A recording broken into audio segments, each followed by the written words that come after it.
خطبہ نمبر 160 آپ علیہ السلام کے خطبے کا ایک حصہ۔ خداوند عالم کی توصیف، خوف و امید انبیاء کی زندگی کے متعلق۔ بسم اللہ الرحمن الرحیم۔ عظمت پروردگار۔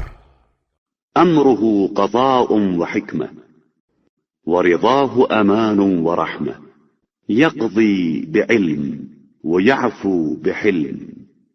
اس کا امر فیصلہ کن اور سراپا حکمت ہے، اور اس کی رضا مکمل امان اور رحمت ہے۔ وہ اپنے علم سے فیصلہ کرتا ہے اور اپنے حلم کی بنا پر معاف کر دیتا ہے۔ حمد خدا۔ اللهم لك الحمد على ما تأخذ وتعطي وعلى ما تعافي وتبتلي، حمدا يكون أرض الحمد لك وأحب الحمد إليك وأفضل الحمد عندك۔ پروردگار، تیرے لیے ان تمام چیزوں پر حمد ہے جنہیں تو لے لیتا ہے یا عطا کر دیتا ہے، اور جن بلاؤں سے نجات دے دیتا ہے یا جن میں مبتلا کر دیتا ہے، ایسی حمد جو تیرے لیے انتہائی پسندیدہ ہو اور محبوب ترین ہو اور بہترین ہو۔ حمدا يملأ ما خلقت ويبلغ ما أردت، حمدا لا يحجب عنك ولا يقصر دونك، حمدا لا ينقطع عدده ولا يفنى مدده، فلسنا نعلم كنها عظمتك۔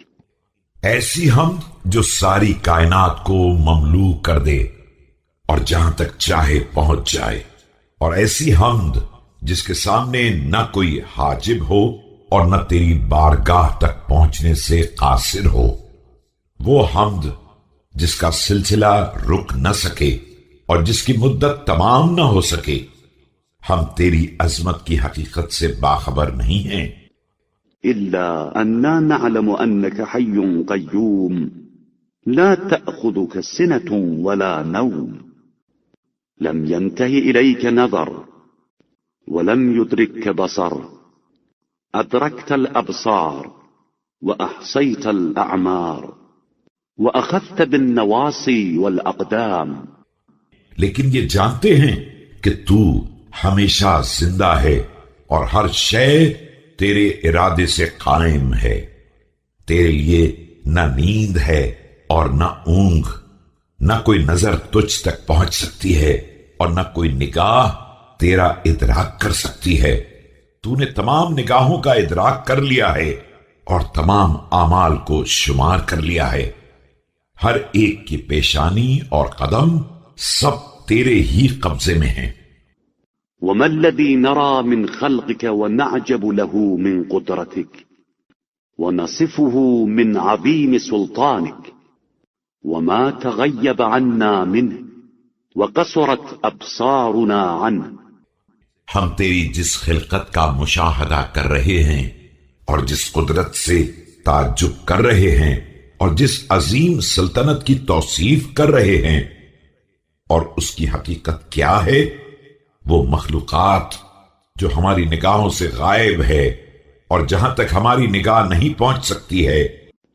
وانتهت عقولنا دونه وحالت ستور الغيوب بيننا وبينه أعظم، فمن فرغ قلبه وأعمل فكره ليعلم كيف أقمت عرشك وكيف ذرأت خلقك۔ اور جس کے قریب جا کر ہماری عقل ٹھہر گئی ہے اور جہاں غیب کے پردے حائل ہو گئے ہیں، وہ اس سے کہیں زیادہ عظیم تر ہے۔ لہذا جو اپنے دل کو فارغ کر لے اور اپنی فکر کو استعمال کرے تاکہ یہ دریافت کر سکے کہ تو نے اپنے عرش کو کس طرح قائم کیا ہے، اپنی مخلوقات کو کس طرح ایجاد کیا ہے۔ وكيف علقت في الهواء سماواتك وكيف مددت على مور الماء أرضك، رجع طرفه حسيرا وعقله مبهورا وسمعه والها وفكره حائرا۔ اور فضائے بسیط میں کس طرح آسمانوں کو معلق کیا ہے اور پانی کی موجوں پر کس طرح زمین کا فرش بچھایا ہے، تو اس کی نگاہ تھک کر پلٹ آئے گی اور عقل مدہوش ہو جائے گی اور کان حیران و سراسیمہ ہو جائیں گے اور فکر راستہ گم کر دے گی۔